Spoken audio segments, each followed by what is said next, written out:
একজন সাহাবী আল্লাহর রাসূল সাল্লাল্লাহু আলাইহি ওয়াসাল্লামের কাছে এসে জিজ্ঞাসা করলেন, ইয়া রাসূলুল্লাহ, ইয়া হাবিবাল্লাহ, আমার পিতামাতা মৃত্যুবরণ করেছে। এখন এই পিতামাতার উপর, এই পিতামাতা আমার উপরে তাদের কি হক আছে, আমি কি হক আদায় করব? আল্লাহ নবী সাল্লাল্লাহু আলাইহি ওয়াসাল্লাম উপদেশ দিলেন, ও আমার সাহাবী শোনো, তোমার পিতামাতা মৃত্যুবরণ করেছে, তুমি তাদের হক আদায় করবা। তুমি সর্বপ্রথম করবা আসসালাওয়াতু আলাইহিমা, তাদের জন্য তুমি বরকতের দোয়া করবা, রহমতের দোয়া করবা। কিসের দোয়া করবা? রহমতের দোয়া করবা। কেমন রহমতের দোয়া? আল্লাহ তাআলা এটা শিখাই দিচ্ছেন।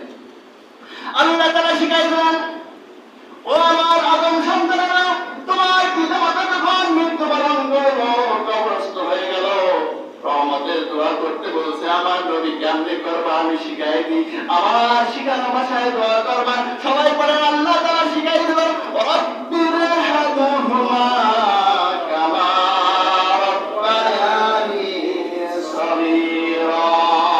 আয় আল্লাহ তাআলা রহমতের দোয়া তো করি, কেমন ভাবে রহমত করবা? যেমন ভাবে আমি শৈশবে আমাকে আমার পিতামাতা লালন পালন করেছিল রহমতের কোলে, আয় আল্লাহ তাআলা তুমি আমার পিতামাতাকে তেমনি ভাবে রহমতের কোলে লালন পালন করিও।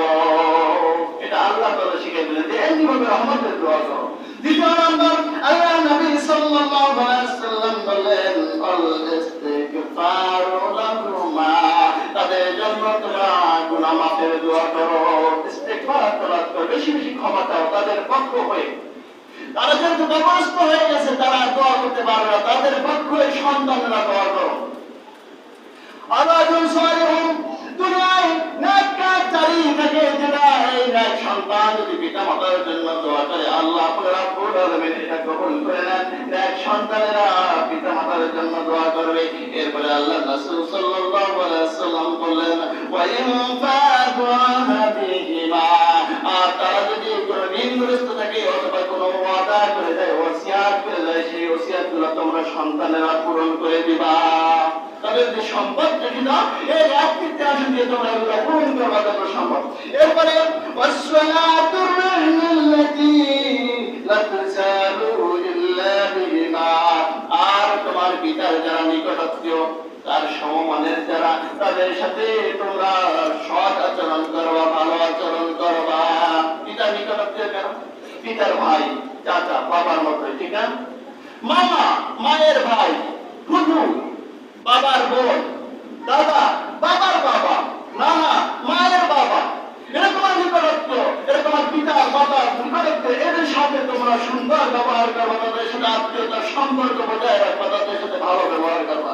এরপরে আল্লাহ নবী সাল্লাল্লাহু আলাইহি ওয়াসাল্লাম শিখিয়ে দিলেন, ওয়াল ইকরামুস সাদিকিহিমা, আর তোমার পিতা যাদের সাথে চলাফেরা করতো, ওঠা বসা করতো, তার যারা বন্ধু, এই বন্ধুদের সাথেও তোমরা সুসম্পর্ক বজায় রাখবা, আদরের সহিত কথা বলবা, ভালো ব্যবহার করবা।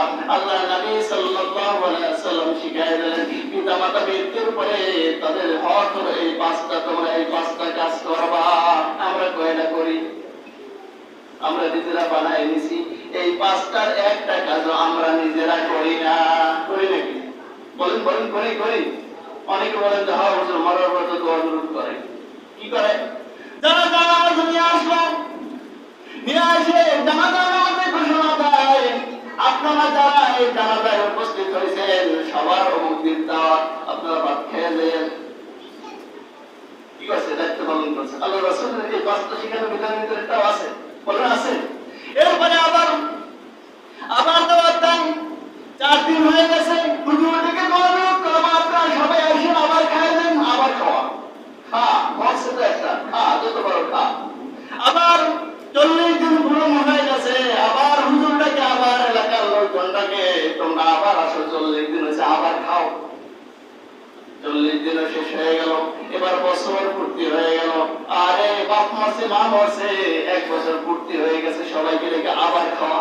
আনন্দের খাওয়া, খাওয়া, শুধু খাওয়া আর খাওয়া। এলাকা কিন্তু খুশি, বাহ আলহামদুলিল্লাহ, অনেকটা মাসে খাওয়ার পর্ব শুরু হয়ে গেছে। বলেন নাউজুবিল্লাহ, এই খাওয়ার পর্ব শুরু করে দেই আমরা। আসলে আল্লাহ রাসূলের শিখানো বিধানকে আমরা পালন করে সব আমরা উল্টায় নিজেদের মতো করে নিয়েছি।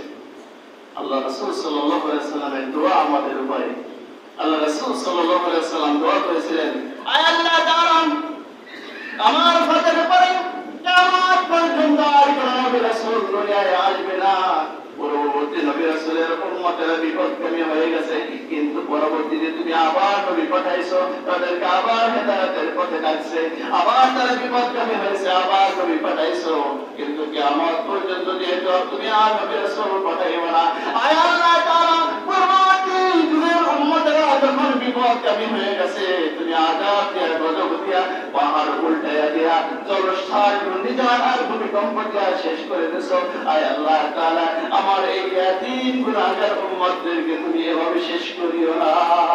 আল্লাহ তাআলা এই দোয়া কবুল করছেন, তার কারণে আল্লাহ তাআলা আমাদেরকে ধ্বংস করেন নাই, আমরা বেঁচে আছি, দুনিয়ার জমিনের উপরে আছি। কিন্তু আমরা যদি দেখি যে ইহুদিদের মতো, খ্রিস্টানদের মতো আমরাও ইসলামের বিধানগুলোকে সব উলট পালট করে নিজেদের মতো সাজায় সাজায় দিয়েছি, কিন্তু হুজুররা যদি বলে মাঝে মধ্যে এটা করা যাবে না, ওটা করা যাবে না, তাহলে সমাজবাসীরা কি উত্তর দেয় জানেন?